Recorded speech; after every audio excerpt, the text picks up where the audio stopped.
Mark Klok itu tidak bisa bermain dengan gelandang bertahan. Iya. Nggak bisa. Bahkan dia dengan Luciano, ketika Luciano bermain sama dengan dia, di tengah, nggak jalan itu Persib. Tapi sekarang dengan Luciano diberikan kebebasan, silakan maju, Mark Klok mainnya jauh lebih enak. Luciano mainnya jauh lebih baik. Bisa mencetak gol, bisa membuka ruang, bisa memberikan assist. Di Kreis sebagai pihak teknis, ada Alexander Zverev sebagai direktur teknis.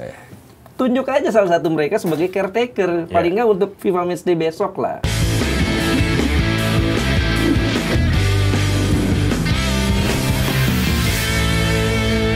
Sekarang kita geser ke timnas nih. Ini timnas juga lagi rame karena bulan depan kita ada FIFA Matchday, tapi kemudian yang diambil adalah pilihannya mengirimkan U22. Belum tahu lawannya juga siapa. Iya, belum tahu lawannya juga. Antara Afrika Utara sama Asia Barat katanya. Iya, tapi belum firm ya. Iya. Kalau mau mainnya di SEA Games kan? Itu dia menurut gue. Gue nggak ini ya, artinya gue setuju bahwa PSSI memberi kesempatan U22 untuk dapat uji coba. Jatah uji coba. Tapi berbarengan lah. Kemarin-kemarin kan juga begitu kan. Sama ya. Senior main, kelompok umur main, berbarengan lah. Sekarang kenapa kelompok umur doang yang dimainin, senior enggak? Padahal kan kita mau, ini target kita kan mau naikin ranking nih. Targetnya mau naik paling enggak 100 besar dunia.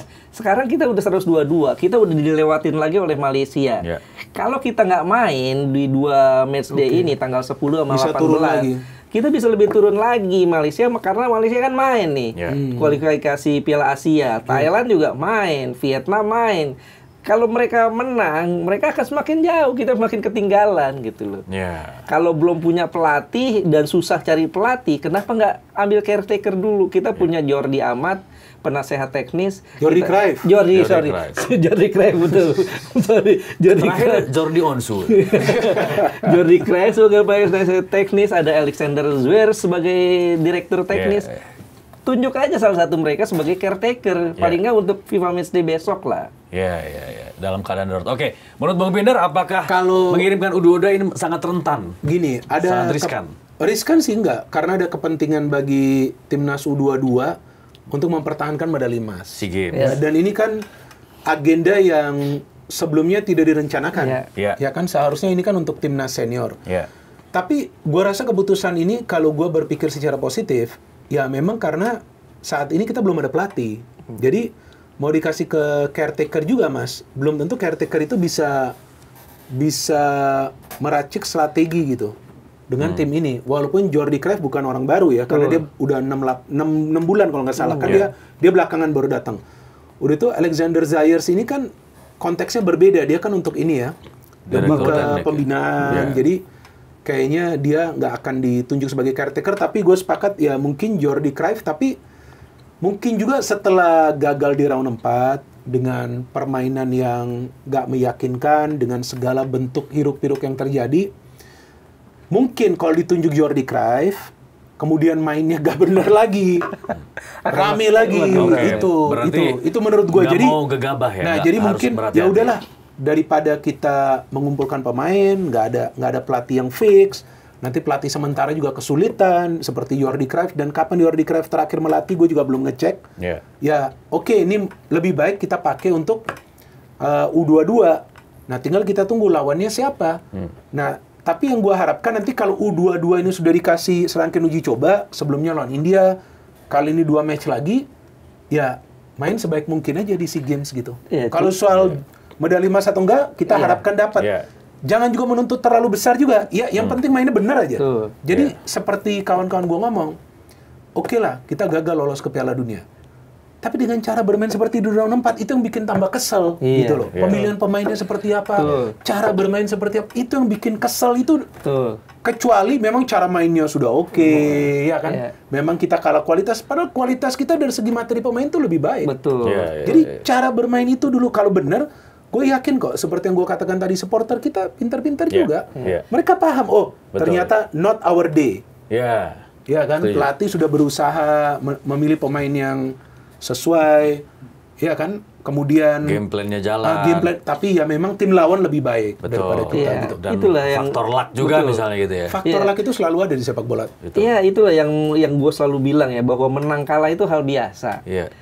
Kemudian ada faktor luck juga. Cuman ini betul kata Bung Binder, yang bikin kesel tuh karena main kita jelek gitu loh. Iya, itu. Bikin kesel main kita jelek, terus juga strateginya juga aneh gitu loh. Ini yang bikin publik murka. Padahal itu 180 menit. 180 Itu menit. 2 match Dua itu. match. Iya. Tuh. Ini Tapi percuma juga kita nyesel sekarang. apa Ini benar lewat. apa memang benar tidak ada simulasi taktik sebelum pertandingan? Nah itu nggak Nah, tahu. itu- Itu apa itu ceritanya? Coba ini. Coba Mas kita ini senior kita nih yang jawab. Dia Iya, lebih tahu ini dia yang menurut gue terlalu berani ya, Patrick Kluivert. Ya kalau kita Nggak flashback. benar atau tidak? Nggak ada simulasi taktik Ah. dalam latihan. Ya itu kan, gue kan nggak kenal orang Dia dalam. maunya nanya nggak mau jawab kayak gitu. Karena gue nggak kenal orang dalam. Iya, iya. Jadi gue nggak bisa ngecek itu. Kalau ada bangga, gue nggak berani jawab juga. Ya. Karena bukan bukan orang dalam juga. dalam. Iya. Tuh. Ya itu fair. Iya. Kita nggak tahu. Mas Bur kayaknya orang dalam ya.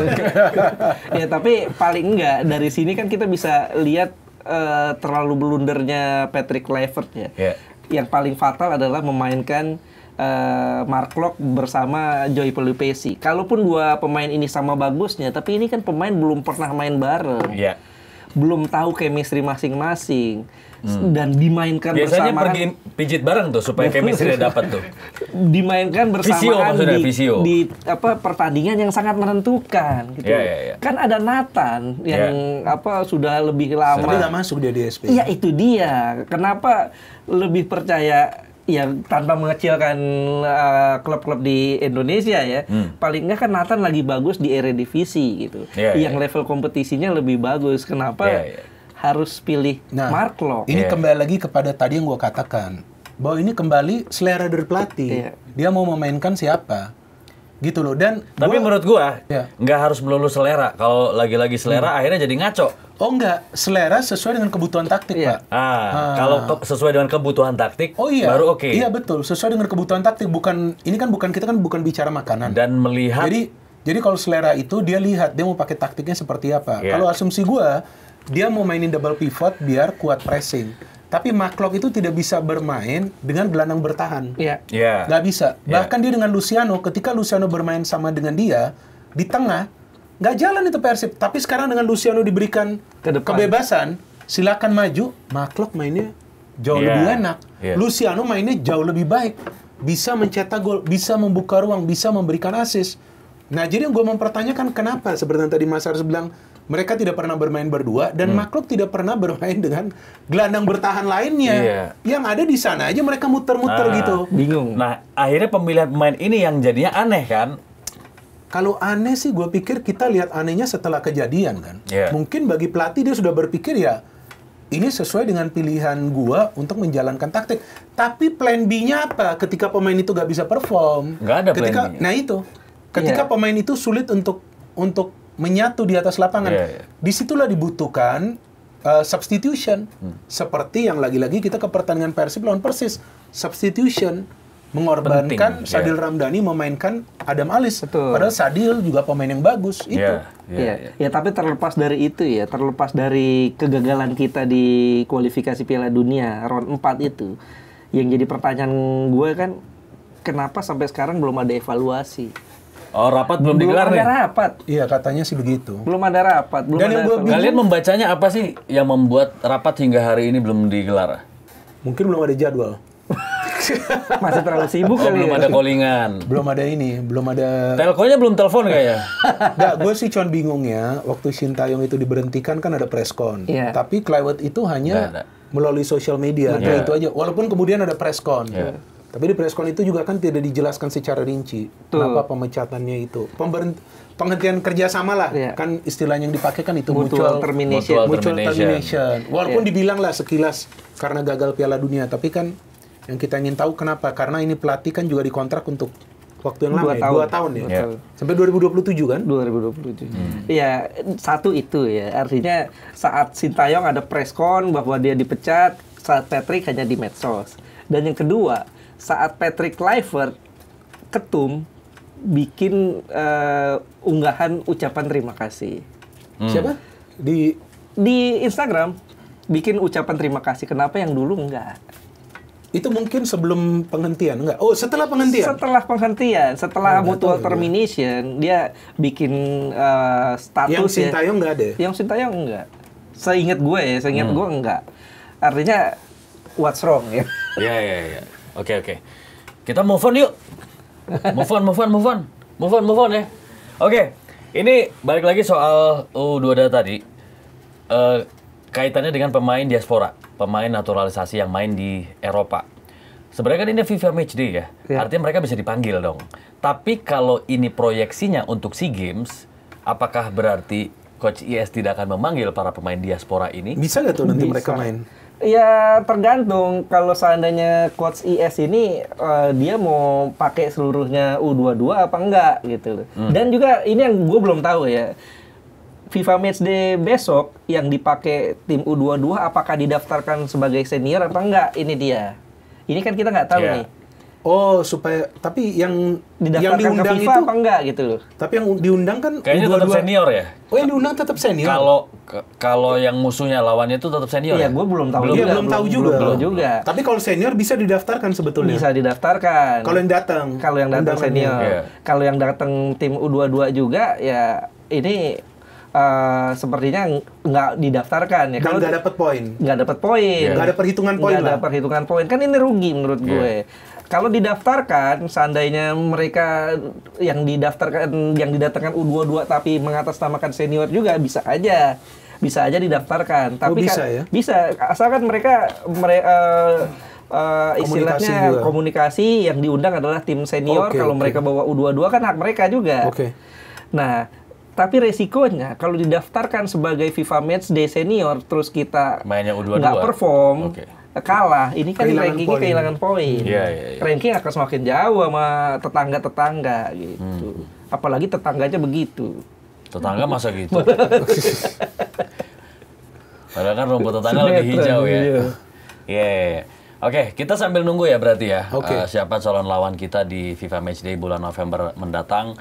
Yang pasti kita selalu dukung, kita selalu support timnas kesayangan kita yang selalu menjadi kebanggaan kita dan pemersatu bangsa. Pemersatu bangsa. Karena ketika timnas main, kita semua bersatu padu. Mau apapun warna bendera kita di klub ya. Dari manapun latar belakang kita, tapi ketika timnas main, kita pasti dukung dan kita pasti bergembira untuk memberikan dukungan kepada timnas. Karena Indonesia. kita supporter timnas kan, pecinta timnas. Betul, that's right. Harapan untuk timnas? Apa? Nunggu dulu pelatih barunya siapa kan. Kalau sekarang kan yang beredar berita kan belum ada calon pelatih. Jadi nggak bisa kita ngomong apa-apa. Yang ada itu kan hanya rumor-rumor. Yang Jesus Casas, Frank de Boer, siapa. Itu hanya rumor. Sebelumnya Louis van Gaal. Nggak tahu itu dari mana itu. Siapa yang bikin rumornya juga nggak ngerti. Sekarang kan apa aja yang kita ngomongin. Contoh mungkin ada yang kita ngomong sesuatu di sini naik nanti semua menyebarkan. Kita coba ya. Ini ngomong versi aja nih. Versi Bung Binder sama Bung Ais. Siapa kira-kira pelatih yang cocok? Kalau gue sih nggak bisa ngomong. Nggak bisa ngomong. Kalau sudah ada calon, nah dari sana kita bisa elaborasi. Sudah terseleksi ya. Artinya kan biasa ada kandidat tuh. Mungkin 2, 3. Nah kita. Tapi bisa juga nanti tiba-tiba muncul pelatih baru kan. Seperti sebelumnya tiba-tiba ada Patrick Kluivert. Kita nggak pernah tahu kan Patrick Kluivert akan dipilih. Sebagai pelatih timnas. Iya, kalau gue sih sebetulnya menyayangkan Patrick Kluivert tuh dipecat segerbong ya. Kalau seandainya nggak segerbong kan kita bisa angkat Alex Pastoor jadi caretaker. Tapi Alex Pastoor kan ya sebelumnya. Tapi setelah ke Belanda kan yang dia ngomong itu jadi ramai juga. Gitu. Tapi itu setelah pemberhentian. Mungkin juga mereka sepaket kali. Nggak tahu juga. Artinya menurut Bung Ais dari segi kapasitas Alex Pastoor sangat cocok. Iya, sebelum dia bicara di Belanda itu gitu ya. Ini terlepas dari statement atau jawaban dia waktu di interview. Terlepas dari statement, gaya mainnya kan Alex Pastoor katanya pragmatis kan. Kemudian juga dia cukup sukses ya saat bersama tim di Belanda. Dia lumayan sukses lah. Tapi ya setelah statement itu gue pikir enggak lah, jangan lah. Karena kok lu setelah dipecat ngomong gitu sih gitu. Harusnya kalau memang ngelihat gak realistis, ya gak usah diambil jobnya. Gak usah diambil. Udah selesai. Gak kerja dong. Enggak, bukan soal begitu dong. Mereka kan profesional. Ya kan, kalau profesional harus begitu. Kalau memang nggak sanggup, ya udah jangan nih, nanti tahu-tahu gue bisa di-terminate nih kontrak gue kan, atau mutual termination seperti apalah. Tapi kalau bagi gue justru nggak setuju kalau Alex Pastur yang dinaikin, enggak. Karena kalau kita lihat soal kualitas, ya memang dia kualitas kalau dilihat dari CV mungkin lebih baik daripada Kluivert, tapi masih di level klub. Kita perlu pelatih yang sudah ada pengalaman dengan tim nasional. Gak harus juga pernah bermain di World Cup. Karena World Cup masih 2030. Tapi yang punya rekam jejak di Asia ini. Jadi lebih cepat. Karena kalau gak lebih cepat, lebih rame sosmed nanti, bos. Ini pelatih baru siapa yang masuk, pressure-nya. Nanti friendly match, kalah, mainnya gak bener, out lagi. Dan jangan lupa loh, Piala Asia ini 1,5 tahun lagi, 1 tahun lebih dah. Mungkin seperti yang gue baru katakan, mungkin sebelum Piala Asia out. Ada tagar-tagar out lagi tuh. Karena sedemikian pressure-nya sangat tinggi ya. Sangat tinggi. Tapi ini gue nanggapin dikit ya tadi. Bung Bintar menarik nih. Tapi ketika bilang ya kalau memang menurut lu nggak realistis jangan diambil dong. Lu kan profesional dan sebagainya. Menurut gue juga sama.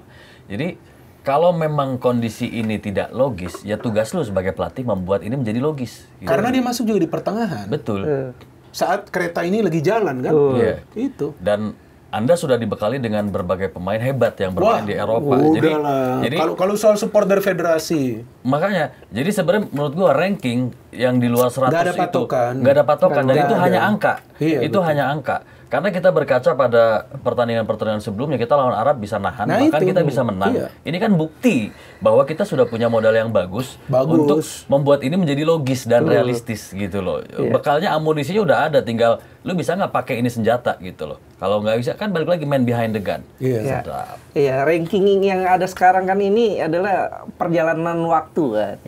Bisa turun juga, bisa naik juga. Ranking segitu itu kan karena kita dulu belum pakai pemain-pemain yang ini nih. Dan juga kita pernah kena sanksi kan tuh 2 tahun. Itu juga yang efeknya bikin kita turun. Dan ada yang cerita ke gue setelah di suspend itu sulit loh dapat lawan untuk friendly pada saat itu. Karena ranking kita udah cukup turun. Dan ini dialami oleh Malaysia gara-gara kasus kemarin. Jadi udah mereka disanksi. Nggak ada yang mau lawan mereka. Mereka berapa kali ditolak? Mereka berapa kali ditolak nyari lawan uji coba kan, nyari lawan tanding. Oke, siap. Itu tadi obrolan kita di Locker Room episode kali ini. Pokoknya seru banget dan jangan lupa untuk terus saksikan Locker Room di Okezone. Gua Fadli Sungkara, ada Bung Bintar, Bung Ais. Adios.